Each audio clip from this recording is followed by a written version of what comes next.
Technique, public.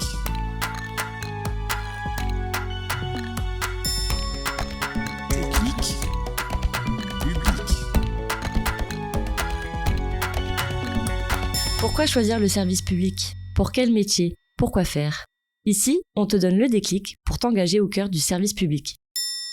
Je m'appelle Pauline Darlegui, je suis conservatrice des bibliothèques, actuellement en poste à la BNF, Bibliothèque nationale de France, au service Histoire, où je suis en charge des collections imprimées en préhistoire, histoire ancienne et archéologie.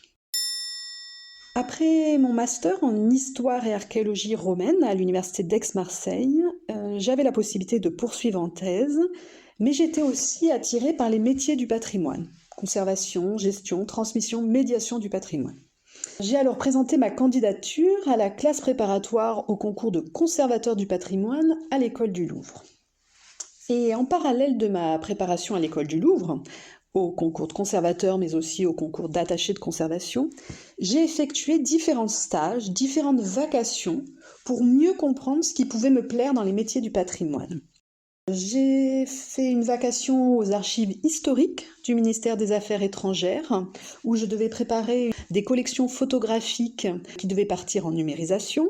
J'ai fait un stage au musée de la publicité, qui dépend du musée des arts décoratifs à Paris, où ma mission était de réaliser le récolement et l'inventaire d'une collection d'affiches publicitaires italiennes de la fin du XIXe siècle. J'ai été vacataire accueil à la bibliothèque du Centre Pompidou et j'ai aussi fait notamment un stage au service des expositions de la Bibliothèque nationale de France.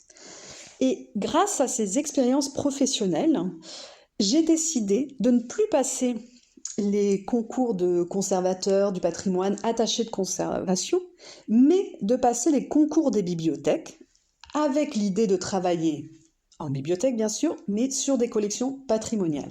Alors pour deux raisons principales. Grâce à mes différentes expériences, j'avais aimé le fait qu'en bibliothèque, et contrairement aux musées ou d'autres institutions patrimoniales, le contact avec le public était direct, concret et voire quotidien, notamment lors des permanences en salle de lecture. Et l'autre raison qui m'a poussée à passer ce concours, c'était que un concours, le concours de conservateur des bibliothèques, ouvrait la voie à de nombreuses possibilités de postes très différents.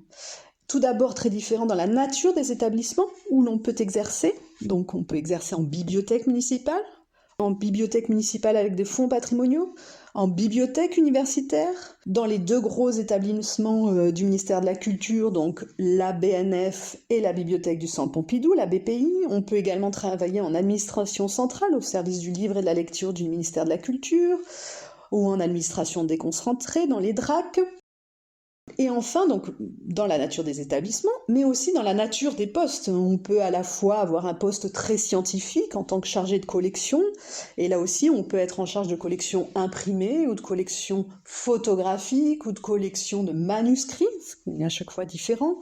On peut être responsable de l'informatique documentaire de l'établissement dans lequel on travaille, ou responsable des données de la recherche, responsable de la formation des usagers, ou encore diriger une bibliothèque municipale, donc à chaque fois des postes quand même très variés. J'ai réussi donc le concours de bibliothécaire d'État, puis celui de conservateur d'État des bibliothèques. J'ai alors intégré l'ENSIB, l'École nationale supérieure des sciences de l'information et des bibliothèques à Villeurbanne, en tant que fonctionnaire stagiaire. Et donc la formation alternée cours, formation on va dire théorique, et des moments de stage, donc formation pratique. Et notamment, durant ma formation de conservateur, j'ai réalisé un stage à la bibliothèque des livres anciens et des manuscrits de l'Université de Columbia à New York. Depuis l'obtention de mon diplôme de conservateur des bibliothèques, j'ai eu le plaisir d'occuper plusieurs postes. J'ai commencé ma carrière à la ville de Paris. À ma sortie de l'ENSIB, je n'ai pas tout de suite travaillé, comme ce qui avait été mon choix au départ, dans des bibliothèques avec des collections patrimoniales. J'ai tout d'abord fait partie de l'équipe de préfiguration de la future médiathèque Marguerite Duras, qui aujourd'hui se trouve dans le 20e arrondissement de la ville de Paris. Et donc là, les missions principales, c'était définition de la politique documentaire, de la politique d'action culturelle du futur établissement, mais aussi définition et défense des ressources humaines pour le futur établissement en période d'ouverture, combien d'agents, de quelle catégorie pour un fonctionnement optimal, et en parallèle la préparation physique des collections. J'ai ensuite été directrice adjointe de la médiathèque Jean-Pierre Melville, qui se trouve dans le 13e arrondissement de Paris. Et bien là, c'était encadrement d'une équipe, gestion d'un bâtiment qui faisait à peu près 3500 mètres carrés, donc maintenance courante, suivi des travaux lors de chantiers spécifiques, et bien sûr, comme toujours, définition, ajustement et suivi de la politique documentaire et la politique d'action culturelle de l'établissement. Ensuite, j'ai rejoint la bibliothèque historique de la ville de Paris, donc toujours un établissement de la ville de Paris, mais avec des collections patrimoniales. J'ai tout d'abord été responsable du département des services au public et de la communication de la BHVP. Et dans mon poste, il y avait notamment un projet qui m'intéressait beaucoup, qui était celui de concevoir et ensuite piloter, suivre et mettre en œuvre un projet de rénovation de l'espace d'accueil de la bibliothèque. Il y avait un double objectif. Cet espace d'accueil était devenu un peu vieillot, donc c'était d'une part le rafraîchir pour mieux accueillir le public de la salle de lecture, public de chercheurs travaillant sur les collections, mais aussi un public d'étudiants venus travailler sur place dans la salle de lecture. Mais c'était aussi faire de cet espace un lieu permettant de mettre en valeur les collections patrimoniales de la bibliothèque historique de la ville de Paris, à destination bien sûr du public de la salle de lecture, mais aussi à destination du grand public et notamment du public de curieux, voire de touristes. La BHVP se situant dans le quartier du Marais à Paris, qui est un quartier très touristique, et la BHVP elle-même se situe dans un ancien hôtel particulier qui aussi attire du monde. Et ça, c'était une mission en tout cas un projet que j'ai beaucoup aimé mener et qui correspondait aussi à mes aspirations premières sur travailler dans une bibliothèque avec des collections patrimoniales et mettre à disposition, mettre en valeur ces collections auprès d'un public le plus large possible.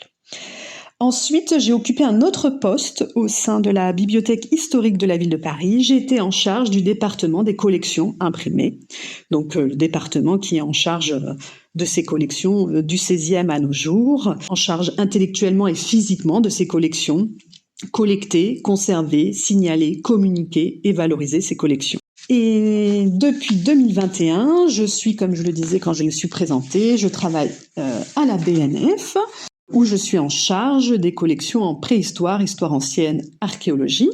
Donc j'ai la charge intellectuelle de ces collections et là je dois continuer à collecter et suivre la production éditoriale dans ces domaines-là. Je dois m'occuper de la valorisation de ces collections, valorisation qui peut prendre différentes formes. Conférences, expositions, rédaction d'articles sur différents sites, carnets de recherche de la BNF, et enfin accompagner d'éventuels programmes de recherche en lien avec mes domaines et qui auraient besoin d'avoir recours aux collections de la BNF. Une rencontre, tout d'abord, c'est une de mes premières rencontres lors de ma première expérience professionnelle. C'est la rencontre avec l'équipe de préfiguration de la médiathèque du RAS.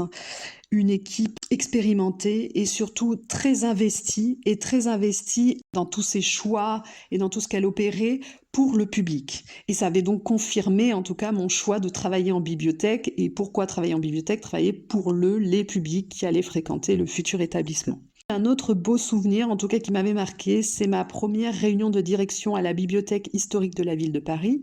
Nos réunions de direction avaient lieu tous les mardis matins.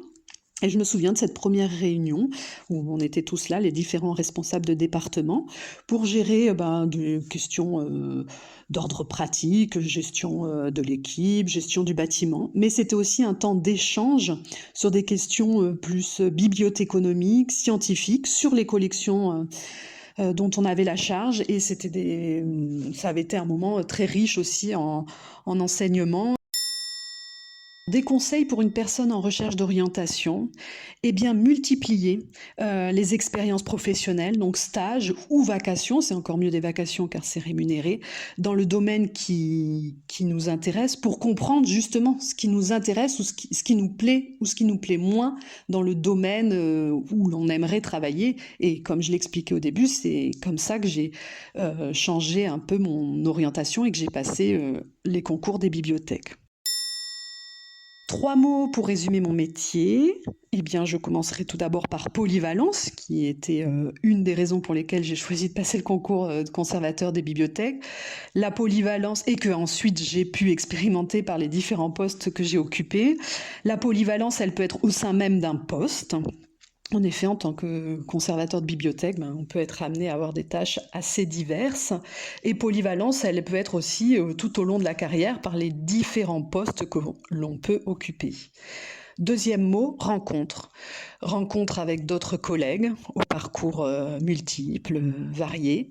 Rencontre avec des lectrices, des lecteurs, des chercheurs. Et rencontre avec des collections. Et le troisième mot, eh bien, peut-être que c'est un peu bateau, mais je choisis le terme service public, puisque c'est vraiment pour ou grâce au service public que j'ai eu envie de travailler en bibliothèque. Et encore aujourd'hui, je suis toujours très contente d'alterner on va dire mes tâches internes, comme on dit dans notre vocabulaire. Donc, je travaille sur les collections, dans mon bureau, dans les magasins, et ensuite d'avoir mes permanences en salle de lecture pour répondre aux questions des lectrices, des lecteurs.